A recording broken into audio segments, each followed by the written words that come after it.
right, it looks like the standoff between Greer and Co. and Tua has heated up. Yesterday, Tua threw passes. Today, no passes thrown. It went from 1 degree up a few notches.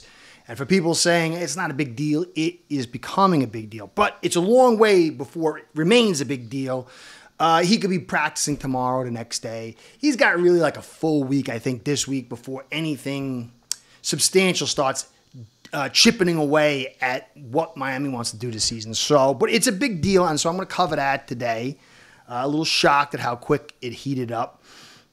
Also, I'm going to cover some O-line and D-line stuff with for those who are big believers in Chop Robinson, he popped pretty well today, so I'm going to cover that. So that's going to be the whole thing today, a lot of little news and notes. We have to remember that offense is always going to lag behind the defense.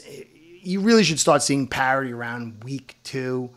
But right now, clearly this defense is taking the forefront, but you really can't write anything down in stone just yet, but still a lot of interesting stuff. So, guys, the likes, subscribes, the comments, the views, all that stuff feeds the algorithm gods and keeps me doing my thing. So I appreciate all you guys do.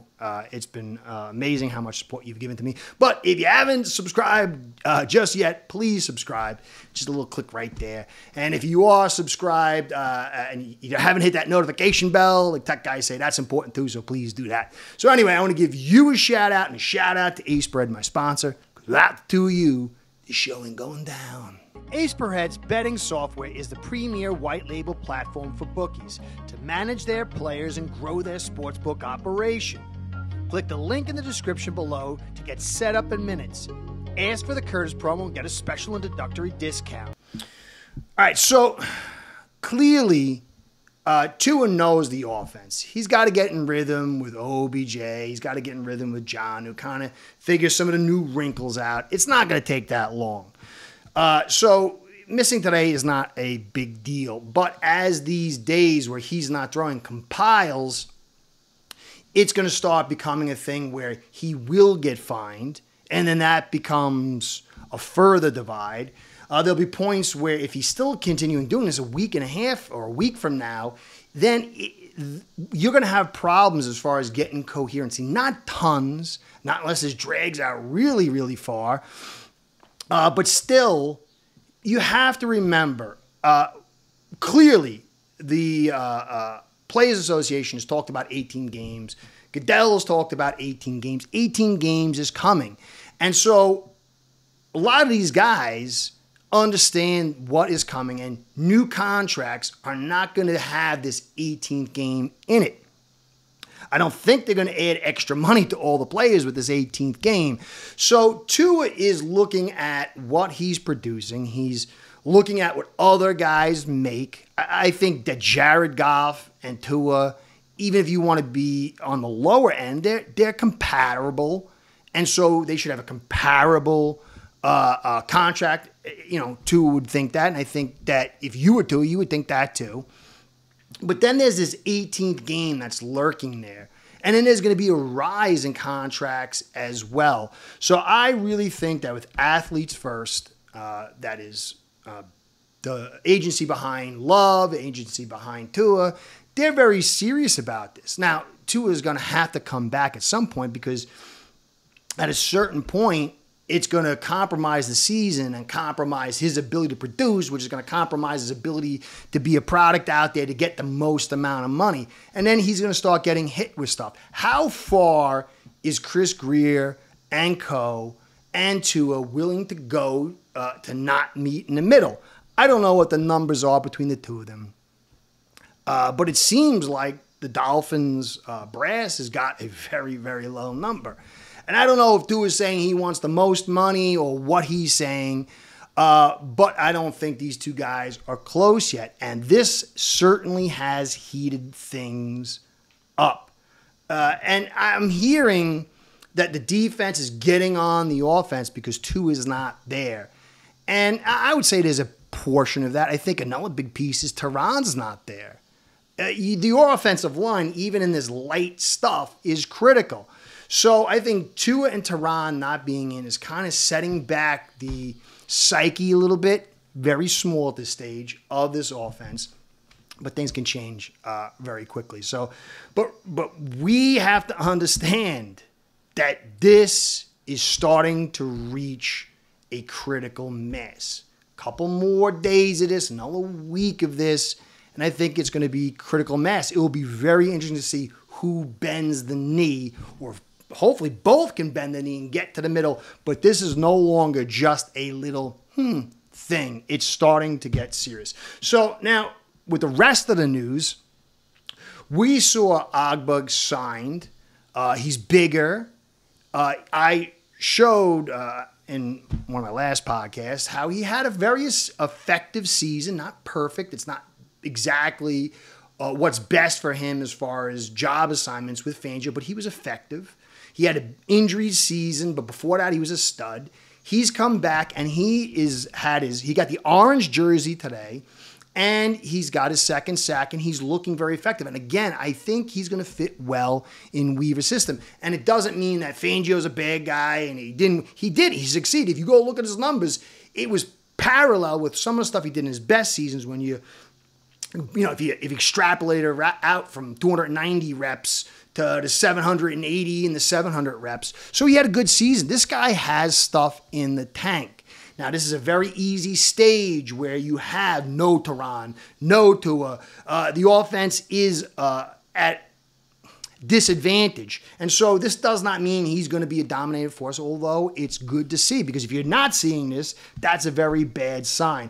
And one of the reports was that Agba and Hand were dominating their side of the ball all day. And that should concern a little bit us who have concerns on the offensive line.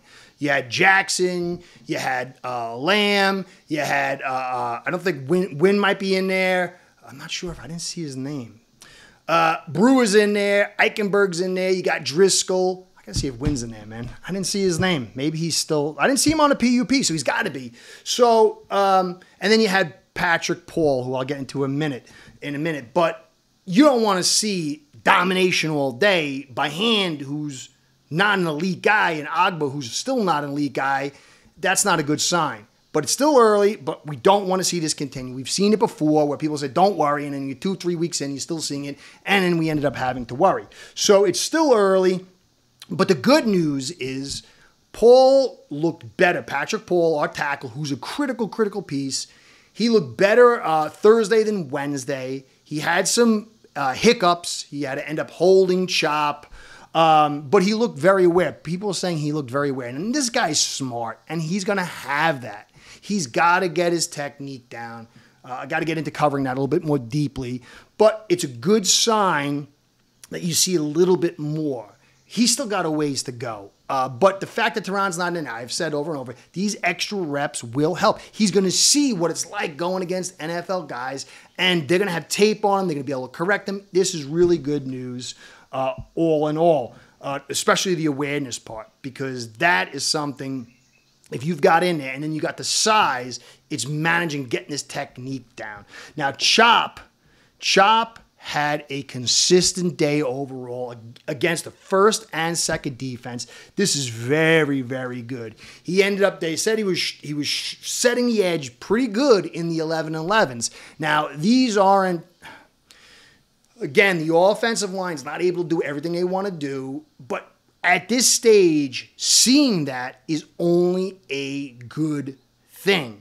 It doesn't fully extrapolate out when you get into better fronts or down the road when they're really trying to stop you and they're really trying to hit hard. It's kind of still a controlled environment, but Chop did really well. He beat Jackson.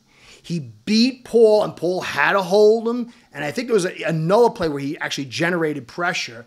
So he had a very, very good day. And to me, I know he's going to be able to do the pass rush thing. I'd like not see Jackson get beat. It happens. But I think Jackson at this stage should not get beat. But it happens. It happens. But the main thing for Chop and Kamara is setting the edge.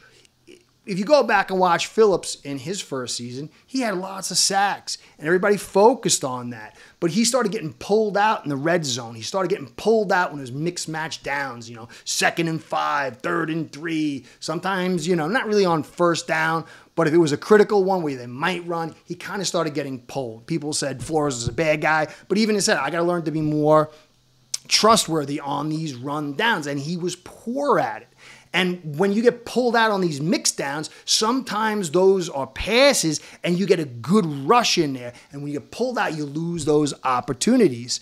And especially in the red zone, when you get to the red zone, it gets harder and harder to move the football because everything gets compressed. And it's sometimes very good situations for pass rushers. And so if you're pulled out, you lose a lot of opportunities. And if Phillips had been much better at his run stop, his numbers could have been much bigger than what he posted, which was nice. But here is Chop. Chop is looking good early, and that is something you should, if you're a Chop fan or a Dolphin fan, you should be very, very happy with. Still early, though. Now, again, the D beat up on the old day. We know that Holland was back. He got dinged yesterday. Thankfully, it wasn't serious. Washington took out his legs, which I liked, but not to see him get hurt. So he was back. Kohu, who out from 3 yards per carry, knows the business. He knows the game, and he's there all the time. He says that he's kind of like the odd man out, that Weaver's made it kind of part of his early, proclamations or intentions, that Kohu just doesn't fit exactly what he wants. Now, Kohu's popping with the tape that he had year one, and even some of the tape last year. If he continues to pop like this, this is an asset you can trade to get value. And the Dolphins need that. You might be able to trade him for a vet. You might be able to trade him for a guy in a position you need to help you this year, and if not, picks for next year. So as Kohu keeps doing well, I like the kid. I want him to do well. I want him to stay here. But if he doesn't fit, he doesn't fit. Weaver's the guy who knows better than me, but I would love to get good value from him because there's a couple corners that got injured already. And so he is a good player, and I think that he's on trajectory to help us with his play and stick, help us with getting a player this year, or help us getting picks next year. Cam Smith saw a lot of work. There wasn't much talk whether it was good or bad, but he got a lot of work, and that is good as well. So that's basically what it is for today, guys. It's still super early. You want to see guys that you like and you believe in do well.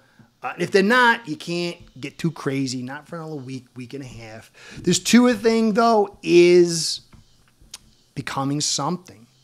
And it can just reach a point where he goes on the 5th-year option. And if he balls out, it's going to put us in a problem. And some people say, well, you could just tag him. You can. But then you're talking about $40-something million that you can't move, locked into next year, and we don't have a ton of cash. That will compromise from a cap standpoint. Next year will cripple us. So this is not just an easy fix. Hopefully, Greer takes a move forward, Tua takes a move forward, because if not, and I'm going to work on showing you this more. I have somebody who I respect a ton, is trying to get me to look at some stuff. But this lack of offensive line, this style of throwing demands a quick release, ability to throw in pockets, and ability to throw it to accuracy. You pull Tua out and you put almost anybody else here, unless they're Brady level reading. And if you remember Brady in his last season, he threw it his clean time 2.12 seconds with 80% clean rate compared to Tua's last year of 75% and 2.09. The yards per throw dropped by like 2 or 3 yards. And so you might be able to guy who throws really quick, but if it's not fast enough or with enough accuracy, everything gets compressed and there's real problems. So you're going to have to move off this offense line. You have to change a ton of stuff if you get off Tua. And then next year, you tag him, you're screwed. And if you don't, and he does well, you could trade him maybe. I think this team's going to be out there and want him, but then you're back to restart. And all these big pieces you spent on for this win now, this year, next, is going to screw everything up. But I think we're a long way from there, guys. Let's just see it play out. I am, though, surprised at how quickly this kind of heated up. But, again, it's business. these guys could be smiling, shaking hands, signing a contract by tomorrow morning. So anyway, guys, that's the whole deal. I appreciate everything you guys do. I really do. Get ready for a big season. So many surprises early. Let's hope they all end up good. So Curtis saying, be well, go Fins. Curtis out.